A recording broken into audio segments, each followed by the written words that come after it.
welcome back to my YouTube channel. So as you saw over on Instagram the other day, I said that I haven't done a Q&A on my channel in a while, so I thought I would do a little like motherhood Q&A really. So I said literally ask me anything, so like pregnancy, motherhood, returning to work, postpartum weight loss, whatever you want to ask me. And I did get quite a few questions through, so I actually had to not include some of them on this video and answer them directly to the person who asked them on Instagram, because otherwise this video literally would have been like an hour long and I don't want to bore all of you guys to death. So I picked my favourite questions and we are going to go ahead and answer those now. Excuse the state of my face, I fake tan last night, so I'm a really funny colour.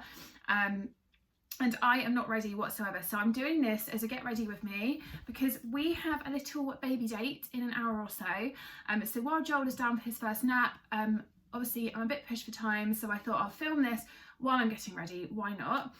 First question is, are you returning to work? What are your thoughts about returning to work and what are your childcare plans? So I actually spoke a little bit about this in one of my vlogs. I think like the week before last I posted it.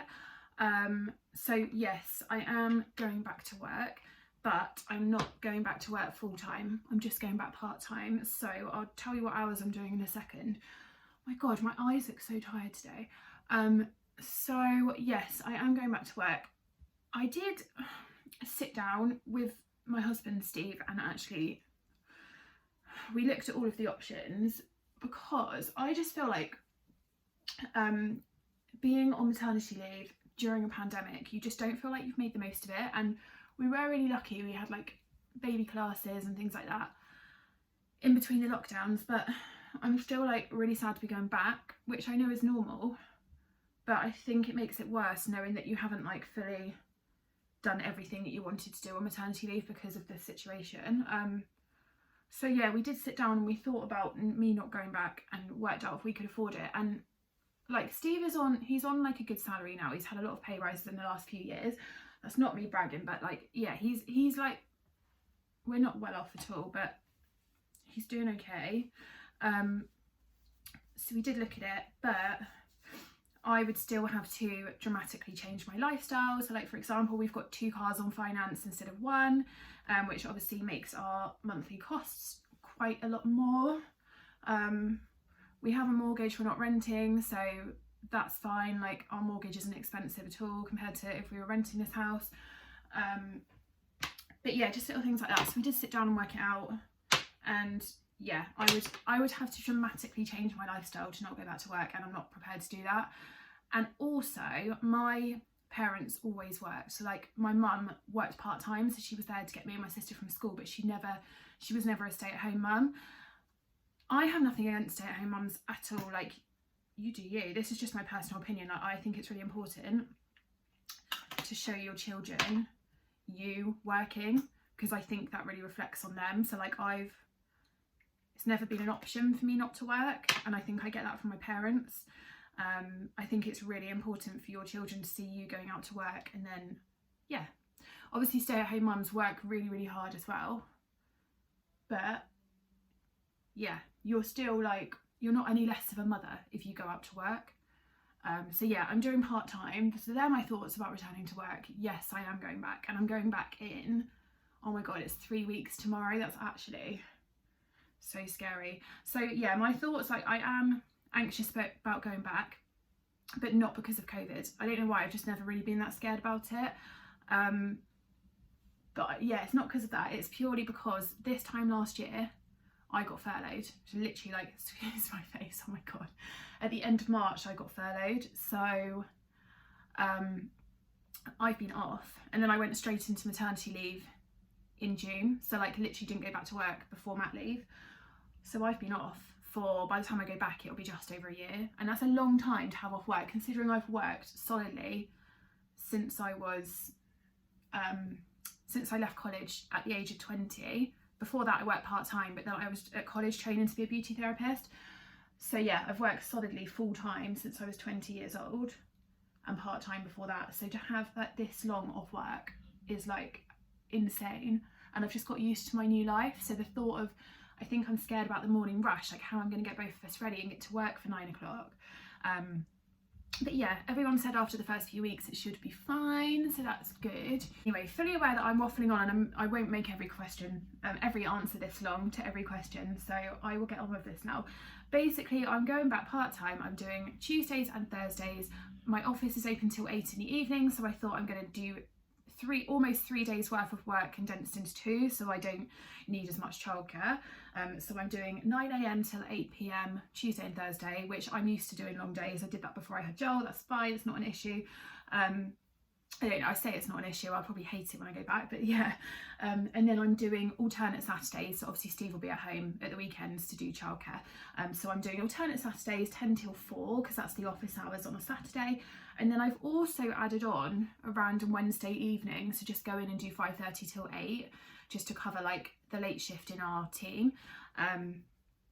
So obviously Steve will be at home, like home from work then, but I'm gonna see how it goes because we've got an Airbnb place that we've just it's like a family flat and we've just started renting it out and we've had quite a few bookings already. So if that carries on going well, I will be able to drop my Wednesday evenings. My Wednesday evenings are literally just so I can put like 50 to 100 pounds a month away for holidays, because I do like to be able to pay for myself. I wouldn't expect Steve to just like pay for me.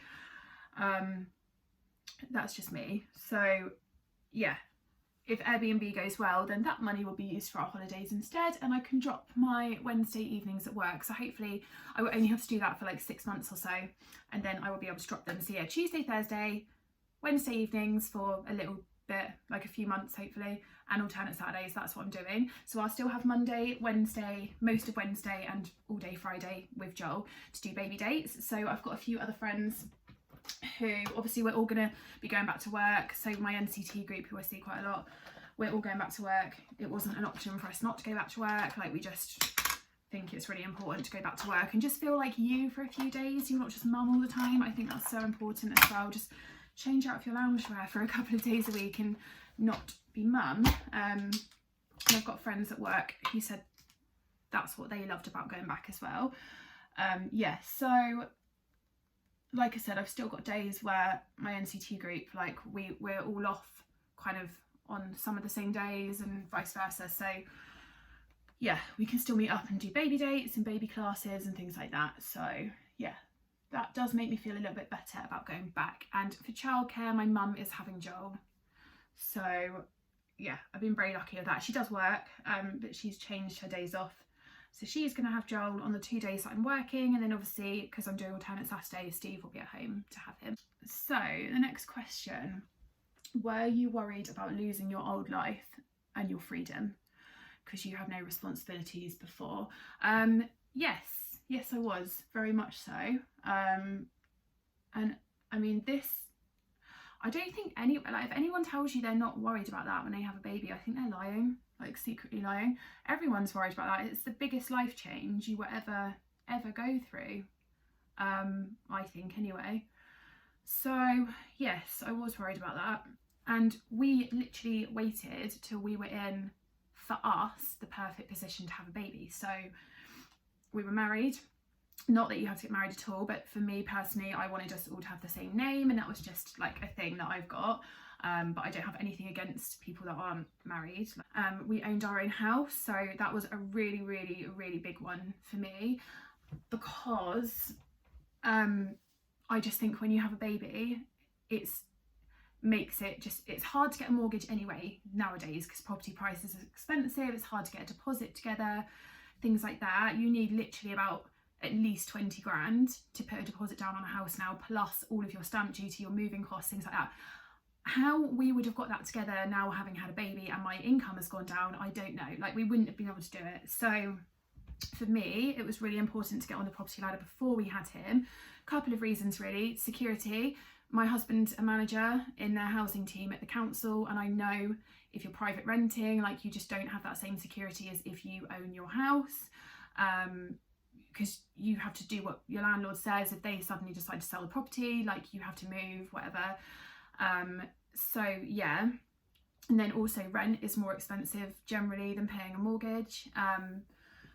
So our house is half the price paying a mortgage for it than what we'd be paying if we rented it. I think it's nice to have that security for your children's future. Obviously, like, that can be your retirement fund, or you can hand your house down to your child, just things like that really. I just feel more at home here than I did when we were renting before. So yeah, that was an important one for me. So like I said, and I was 30 years old. I always said I wanted my first baby at 30. So in my 20s, I had a lot of fun. Like, I used to go on holiday with my friends every summer. Me and Steve travelled to some amazing places. We did a road trip around California. We've been to Iceland. We've done like loads of city breaks. There's other places we were going to do, like Tokyo and Singapore, which we really wanted to do, but I think, yeah, I couldn't put off having children forever. So I just, yeah, like I said, you're never ready. There's always things you're still going to want to do, but I just thought I can do these things when he's a bit older, or when our children are a bit older. So yes, I was worried about it. Like I said, I used to go away to like Ibiza or places like that with my friends most summers. I had a lot of fun. Like, I was always out and about doing stuff, didn't have to think. I was very selfish. And I think it's almost harder for like older mums. Not that I'm an older mum, I'm like 30, but, well, I'm 31 now. I was 30 when I got pregnant. Not that I'm an older mum, but you know, if you've had the whole of your 20s, like literally earning money just to spend on yourself, you've had all the holidays, you've had the nice things, you've treated yourself, I think it's actually harder to give that up than if you're a little bit younger. Just my personal opinion again anyway. Yeah, so yes, I was worried about it, and without waffling on too much more, because I love doing that, it's fine. Like, honestly, it's fine. So once you have your baby, you just adapt to your new life, and I don't feel like I've really sacrificed that much freedom at all, because in between the lockdowns, me and my friends have done bottomless brunch. Even though my friends don't have children, I still get invited to places. I do think it's really important to have like a good group of friends around you, and then also you'll meet mum friends as well, and you'll have a different kind of like day out or night out, or your priorities will just change as well. So you'll still enjoy a night out with your friends, but also there's nothing you'll love more than going and sitting in the park with all the babies and letting them play together and chatting to other mums, and your interests just change. I've literally just got mascara in my hair. Wow. Yeah, so please don't worry like too much about losing that, because I literally worried up until the day that I had him, and then once you start to adapt to having a baby in your life, you literally just forget. Well, you don't really forget, but you're not as bothered about your old life anymore. I don't know what I'm doing with this. I think it's gone. Yeah, so don't worry about that. But yes, it's normal to worry about it like when you're pregnant or when you're thinking about having a baby, but like I said, you just adapt and get used to it. The hardest thing about being a first-time mum. Okay, so this is a tough one actually. I would probably say the lack of sleep in the beginning, because you get home from hospital, you're exhausted, all you want to do obviously is sit and stare at your baby, but you also want to sleep. And the thought that you can't just, the thing that I struggle with the most, I think the night we got home from hospital, I couldn't just shut myself in a room for 8 hours and catch up on sleep after the birth. I literally hadn't slept for like 3 days, like at all. I didn't sleep in hospital at all. Yeah, that's tough. But also, if you go and do that because you're not breastfeeding or whatever, and your partner can watch the baby, if you go and do that, you'll just end up feeling so guilty anyway. So that's probably the toughest thing, and the mum guilt about everything. So like, even down to the point where if I leave Joel on his playmat to go and make his lunch, I feel guilty about it. I feel guilty that I'm not like playing with him for 5 minutes. So honestly guys, like, the mum guilt is ridiculous. So probably that, and the lack of sleep in the beginning. It's just, you think you're prepared for it because when you're pregnant you don't sleep well at all, and I was like, oh, I'll be fine, I've done shift work for years, I'm used to not sleeping. Oh my god guys, please, like, newborn sleep deprivation is just something else, but I promise it gets better. So Joel started sleeping through he started sleeping better at 6 weeks, and then started sleeping through the night at 8 weeks. I promise it gets better. Just hang in there, okay? One piece of advice you would give to a first time mum. So this is really tough. I've got quite a lot of advice for first time mums.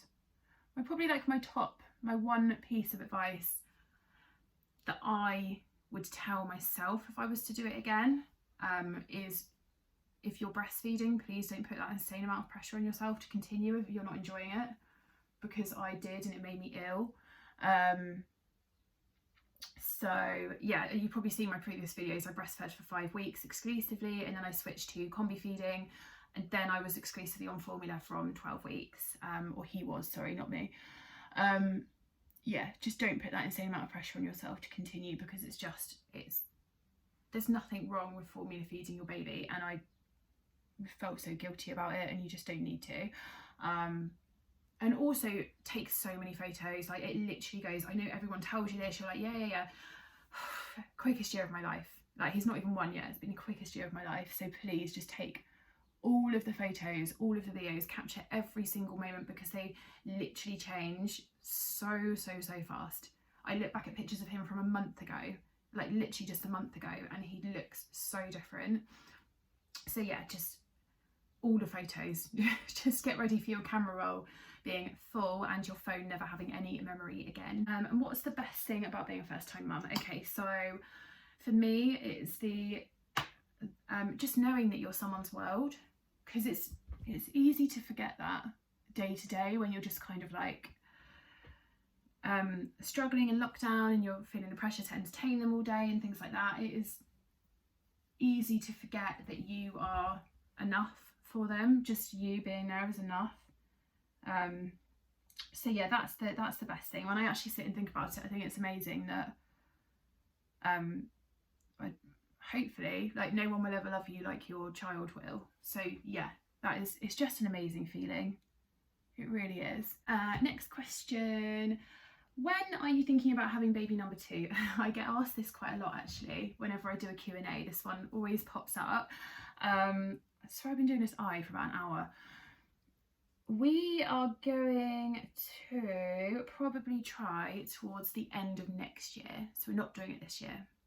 I just don't think it's fair on Joel. For me, again, there's nothing against people that have had children close together, but personally, I just don't think it's fair on Joel.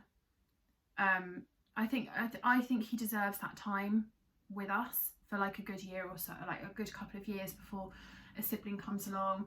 I want to go on nice holidays with him when we can. We've got a couple in the pipeline already that we're hoping we can go on, and just make memories with him, really, because when you've got 2 children, it's going to be so different. And everyone said this to me, is you're not going to give your be able to give your firstborn that undivided attention ever again, really. So I really do want to make the most of him being little, because I feel like if I had another baby so soon as well, I'm almost going to like miss out on his milestones, because like I said, he won't be getting my undivided attention, and I won't notice things as much as if he was just an only child. I don't know, this is just, yeah, but like I said, don't come at me if you've had 2 kids close together. This is just literally like my personal thoughts. We're all different, aren't we? But yeah, that's our plan. So we'll start trying again probably towards the end of next summer. I ideally want a spring baby next time. So spring, what is it this year, 2021? Hopefully get pregnant 2022. It'll be born spring 2023. That's my plan anyway. I mean, Joel worked out quite well, but I know that you literally can't plan it. Joel literally came when I'd planned for him to come. So I wanted to get pregnant around my 30th birthday. I did. And then I wanted a summer baby, and yeah, he was born in July. So yeah, but I won't put any pressure on it. It is what it is. So yeah, that is our plan. And then Joel will be about to turn 3, and then obviously we'll get the 3 hours at nursery when they're 3. I think you get like 2 days a week or something. So then he can go there for 2 days, and I'll have a bit of time with my new baby on my own, because I literally could not imagine having a newborn and a 1 or 2 year old at home all day. Like, it would be so hard. I know people that have done it and they just said no. Like, I wish we'd had a slightly bigger age gap, and I think it's nicer when you're older, your eldest can help with the new baby as well a little bit.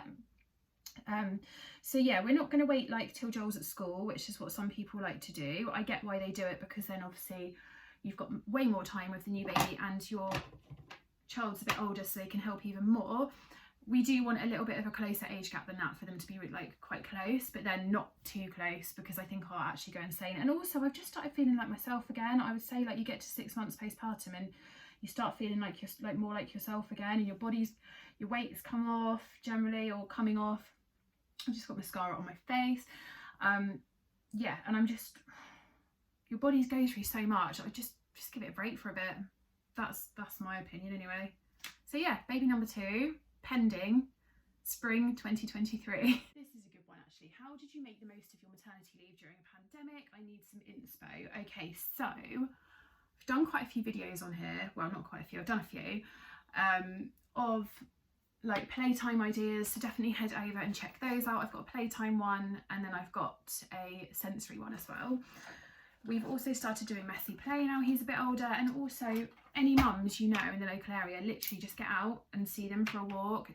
Once your baby gets to about 5 months and is starting to try and sit up, I started taking him to the park and on the swings. It is hard, but obviously we've been lucky where when I first had him we were coming out of lockdown in July, but obviously like the first few months you don't really want to do anything, so it wasn't until September when he was 2 months, like 8 weeks old, that we started going out and doing stuff, and that's when baby sensory classes started to reopen.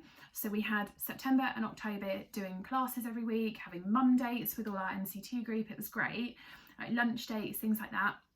November we were back in lockdown again, but it was only a month, so I just did loads of walking every day and got some of the weight off. And then December we had 2 weeks back at baby classes, and then we broke up for Christmas, and then obviously went into lockdown again, haven't been back since. So we've done some over Zoom, but it's not the same. But it is good to like just keep you occupied if you're struggling for things to do. Yes, we did some over Zoom, and yeah, it's just, I find the mornings go really quick and it's the afternoons that drag more. So that's when we try and get out for a walk, because obviously in the morning you've got food, nap, more food, maybe half an hour to 45 minutes playtime, another nap, and then when they wake up from that nap, that's when it's sort of like 2 o'clock and I'll get out for a walk. So yeah, literally just go on, I found going on YouTube and looking for playtime ideas, things like that, sensory activity ideas. There's so many things you can do at home to keep them occupied, but you just need to like just literally search some YouTube videos, Google it, and make a little list of things that you want to do each week. Simple things like musical instruments. You can have like a sing song in the morning, they love that. And if all else fails and you were really struggling one day and just need some time, just sit and have a cuddle on the sofa with them and put Little Baby Bum on YouTube, which has been a lifesaver to like every mum that I know, and just watch some telly. I always used to feel so guilty about doing that, but some days it's just necessary. So yeah, but yeah, hang in there, it does get easier. And obviously we're coming out of lockdown soon, baby classes are restarting in a couple of weeks, so definitely try and make sure you get onto some of them, because they really break up your week, and baby classes were the highlight of our week. I miss them so much, and we are going back to them, because we had a few sessions booked in January that have been rescheduled for April. Luckily they fall on my day off, because they are when I'm back at work, so I'll be going back to those with some of my mum friends. But yeah, definitely try and get onto the classes, and swimming as well. He loved swimming, so obviously when pools reopen in a couple of weeks, definitely try and do some swimming, because he loves it so much. And again, that was another like highlight of our week.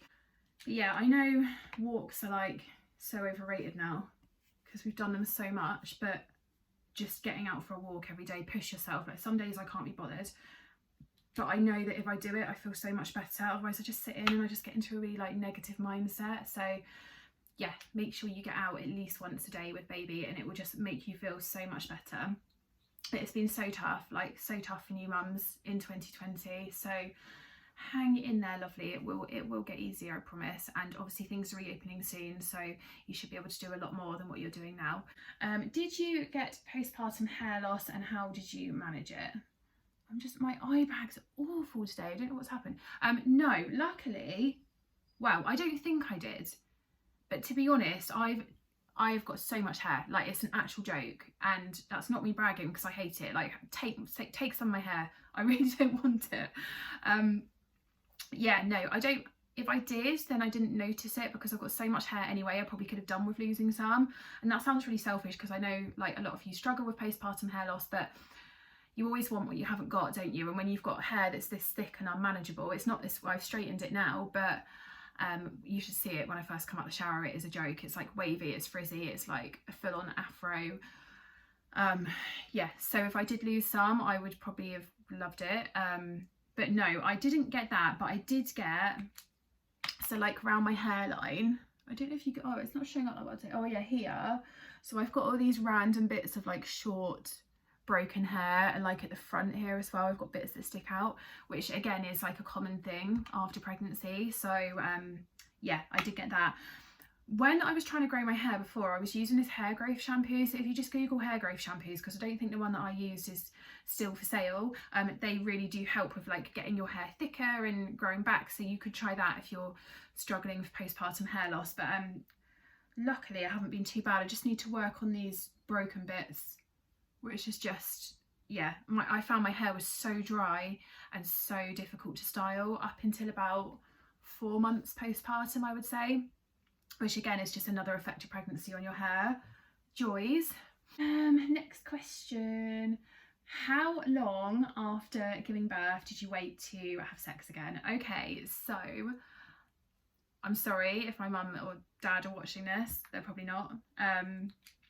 So I think it was quite a while actually. I think I was about 11 weeks postpartum, and that was literally only because we went away for the night for Steve's 30th birthday, and we were baby free. I think if it hadn't been for that, we probably would have waited longer.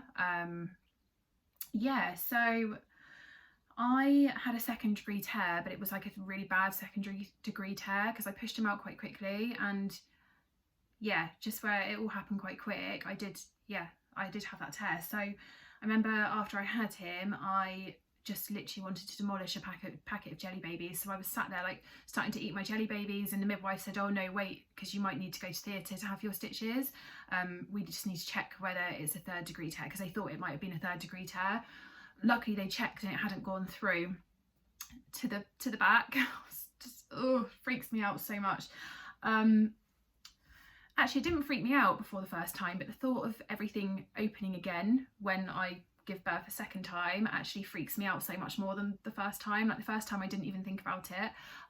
But yeah, so anyway, I had that, and then my stitches actually came open within about a week or so of giving birth. So the midwife was constantly coming around to check, so I had a little bit of an infection. So they came open, which was horrible. It wasn't painful at all, but it just freaked me out. Like trying to go to the toilet and stuff just freaked me out. And they don't restitch them if they come open, they just leave them to heal on their own. So I feel like it's never really like healed. I feel like it hasn't healed properly. The doctor said it has, but yeah, I was quite scared about that. So yeah, I obviously had to wait a bit longer. They say after 6 weeks you can do it, but I wasn't healed by 6 weeks. Like no way, it would have been so uncomfortable. So yeah, some people can take longer if you've had complications down there. So yeah, we waited till 11 weeks. Like I said, it probably would have been longer. I wasn't really like feeling it, to be honest. Yeah, it wasn't painful. It wasn't painful at all. It was fine. I think you just got to take it slow, haven't you? And to be honest, like I found that I don't really have much of a sex drive since having a baby. I don't know about you guys, but I just don't. Like he's 8 months old and we've probably done it like 5 times. Sorry guys, TMI. But like I said, you can literally ask me anything. I'm such an open person. I'm just not bothered about it. Like, yeah, it is what it is. I know a lot of other people that are feeling the same. I think it's just your hormones like going back to normal. So hopefully it'll get better. But yeah, don't feel the pressure to do it. You've been through such a big thing, and yeah, that should be the last thing on your mind. So yeah, don't feel pressured into doing it. Don't put pressure on yourself to do it. Just literally do it when you're ready, and don't think into it too much. Just let it happen one night. Don't like plan it or anything, because I think the more you think about it, the more you work it up in your head and the more you get worried about it. Okay, we've got 3 questions left. I get asked this one a lot actually. A lot of people want to know about routine. So this one is how and when did you start a routine with Joel? My baby is 7 weeks old and I don't know where to start. So we started, this is a good time, in the next week or so is a good time to start a routine, because the first 8 weeks are really tough for sleep and things like that. So you won't really, it will be hard to get into some sort of routine. But I would say from 8 weeks is a really good time, because I think the younger you start a bedtime routine, the better they will sleep. And yeah, I think babies do thrive on routine. And a lot of people say, or some people say, I just went with what my baby wanted, didn't really have a routine. They still don't at 2 years old, but then I just personally, just in my head, I've got a vision of just kids running riot everywhere, and yeah, that's not me. I'm such a routine person. I have to have like, have to know what I'm doing and what time and things like that. So he's always been a really good sleeper, and actually from obviously after the newborn days, and actually from when we started a routine at 8 weeks old, he slept through the night. So don't know if it's coincidence, but yeah. We started at 8 weeks old, and I wouldn't even worry about a daytime routine until they're at least 16 weeks old, because I tried it and it just stressed me out too much. I tried it from about 12 weeks, but their naps don't regulate themselves till they're around 16 weeks old. So that's when it's best to get into a routine. And even then, their naps change all the time. I would say it wasn't until he got to about 6 months old that his naps rarely changed. Like, his naps are predictable now. He'll go down at 9:30 in the morning for his first nap. He'll wake up between 10:30 and 11, and then he will go down again at 1 o'clock in the afternoon, and he'll sleep till about 2:30, sometimes 3 o'clock if I'm lucky. So he has about 3 to 3.5 hours worth of naps per day, and then he sleeps through, so he goes down at 6:30 at night and sleeps through till about 7 a.m. He occasionally wakes up to have his dummy put back in, and obviously we've had the odd sleep regression along the way, which every couple of months is normal, it's just a development thing. But generally he's been a really good sleeper. So I would say 8 weeks is a really good time to start a bedtime routine. So we didn't put him to bed at 6:30 at 8 weeks old. So before that, he was just in the lounge in his sleepy head with us. I wasn't ready to put him upstairs on his own. And then we started doing, so we do a bath every night, because that just basically tells him that it's bedtime, and we've got into a really nice little routine with that. So we'll go up for a bath. This routine has been the same all the way through, it's just got earlier. So at 8 weeks old, just to give you an example, we went up for a bath at 7, I want to say, and then he was in bed by 8, and then he would sleep till 6 in the morning. Yeah, about 6, 6:30-ish. But you know, I was really happy with that at the time after the newborn sleep deprivation. So yeah, that was our routine. So we did bath, little baby massage, put him in his jammies, gave him a bottle, put him down. That was it. And then we put the baby monitor on, and yeah. We also used to do a bit of sensory play before his bath time, like dark room, projector on, things like that, just to kind of relax him a bit before bed. The only thing that's changed now is that he'll have a bedtime story while his bath is running, and that's the only thing that's changed, plus it's got earlier. So we go up for bath at 5:30 now, and he's down by 6:30. He just struggles to last any longer than that. He won't stay up any longer than that. He's just grumpy. So yeah, I would definitely start with a bedtime routine and then see how you go from there. And then obviously at 16 weeks old, I found the Huckleberry app amazing for telling you when their awake windows are. So download the Huckleberry app, it's completely free, you don't have to pay for their premium package or anything, and it just basically tells you put in when their last nap was, and it tells you when they're due their next nap, so you don't risk them getting overtired or putting them down when they're undertired. So I would say around 14 weeks old I started using that, so that is amazing. So download that on your phone and definitely give that a go when you're ready to start a daytime routine as well. But like I said, it's too early for a daytime routine yet. Just get that bedtime routine nailed, and then you can have your evenings back, and you will honestly thank yourself for it so much. I like this one actually. Do you ever have hard days as a mum? Yes, I do. at least 3 times a week. At least. I mean, who doesn't? It's so normal to have like bad days as a mum. It's such, I feel like I'm on this sort of like on a roller coaster like this all the time, and yeah, it's just one of those, isn't it? Like some days you feel like you're absolute superwoman, you're nailing motherhood, you've made the bed, you've done the washing, the baby is napped for ages and ages, you've got loads done, you're dressed before midday, you've eaten before midday, you've showered before midday, you just feel great. And then the next day will be an absolute shit show. So yeah, I mean, not really in regards to naps anymore, because he is good with his naps, but I would say just days where he's just being whingy. When he's awake, he's just being whingy and clingy, and he won't eat his food. And I had quite a few hard days when we first started weaning, because I was like, why isn't he eating? Why are all these other babies demolishing food and he's just not eating much? But within a month of weaning, he got so much better, and now 2 months in, he eats loads. So if you're starting weaning and you're struggling, then definitely, I promise you it gets better. Like, definitely hang in there. But yes, I would be lying if I said, if anyone tells you they're finding motherhood easy and they don't have any hard days, they're a liar. They are a liar. Yeah, it's the hardest thing I've ever done, but the most amazing thing. Actually, it is the hardest thing I've done, but it's not like, you know how everyone says to you, oh, you'll never sleep again, you'll never get any time to yourself again. They're lying as well, because that's not true. If you want to make time for yourself, you can make time for yourself. In the evening when baby's in bed, you've got that time. You will sleep again. It's not as bad. If you're pregnant and watching this, I promise you it's not. Don't listen to those people, they're mean. It's not that bad at all. I love it. I love being a mum. But yes, it is, some days it is hard, and I try and always be honest on Instagram, because some people only post the best bits, and I do post the best bits, of course I do.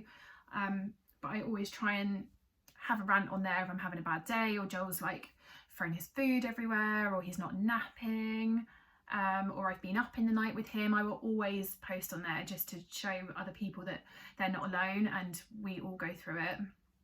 So yes, being a mum has plenty of hard days, and anyone that says it doesn't is a liar. Last question I'm going to answer, so this video isn't like so long, and also I'm nearly ready. I've messed up my eyebrow, but we move. What was the thing you bought for a newborn that you wouldn't buy next time? So, oh, this is tough actually. I wouldn't really say anything was a waste of money. I would say as many muslins. We ended up with like 20 and probably only needed like half of that, but actually in the early days he was very sick, so always be prepared and do have muslins. But I'd probably say the sleepy head. We didn't have a sleepy head, we had a Perflow nest, which is basically the same, but it's meant to be safer for overnight sleeping. I would say that, because we didn't really use it that much in the early days. It wasn't until he started having regular daytime naps in his cot at about 4 months old ish, that we actually started using the sleepy head in there, just to get him used to his big cot rather than his next to me crib, because the sleepy head just makes it feel more secure and less like big, and because they're so tiny in their cot when you first put them in there, they're literally so tiny. So we used it then, but as a newborn we didn't really use his sleepy head at all. I just wouldn't let him sleep in it overnight. I just don't have the guts. Some people do, I just don't. I wouldn't have personally done it, because it's not recommended, and they're so tiny, and just the thought of anything happening just freaked me out. So yeah, a sleepy head, for the money that you pay for them, I personally wouldn't bother. So that's probably like the one thing that I would say don't get sucked into. So that is all of your questions, guys. Thank you so much for watching. I hope it's been helpful. Can't talk today. I hope it's been helpful for you. I just like to do a Q&A occasionally, because I like to kind of engage with you guys and have a little chat really. So I hope you have enjoyed it. If you're new to my channel and you've enjoyed this video, I upload twice a week with basically all things motherhood, and I do love a haul as well. So home bargains hauls, when Primark's reopen I will be doing a Primark haul, but it is predominantly a motherhood channel. So if you're into stuff like that, do hit the subscribe button. I would love to have you join me over here, and give this video a big thumbs up, and I will catch you guys in the next video. Have a lovely day. Mwah. Bye. I'm thinking you were made for me. Isn't it my birthday yet? 'Cause I gotta say, you're looking